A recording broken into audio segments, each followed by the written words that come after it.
বর্তমানে হরমুজ প্রণালী দিয়ে জাহাজ চলাচল এক প্রকার থমকে দাঁড়িয়েছে। যুদ্ধ শুরুর আগের তুলনায় এখন চলাচল করছে নামমাত্র জাহাজ।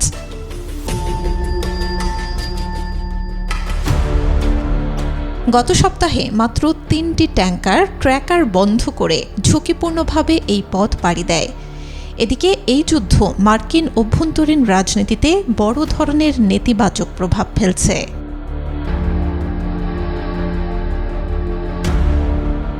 মধ্যবর্তী নির্বাচনের মাত্র 6 মাস বাকি থাকতে জ্বালানি তেলের মূল্যবৃদ্ধি ভোটারদের মধ্যে তীব্র অসন্তোষ তৈরি করেছে। আন্তর্জাতিক মহলেও ওয়াশিংটন বেশ কোণঠাসা হয়ে পড়েছে।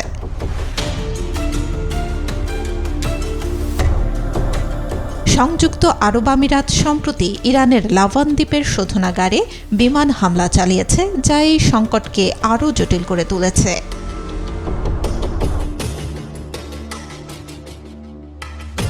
সংকট উত্তরণে মধ্যস্থতার চেষ্টা করছে তুরস্ক ও কাতার। তবে সবার নজর এখন বেইজিংয়ের দিকে, যেখানে প্রেসিডেন্ট ট্রাম্প ও শি জিনপিং এই যুদ্ধ ও জ্বালানি সংকট নিরসনে আলোচনায় বসতে যাচ্ছেন।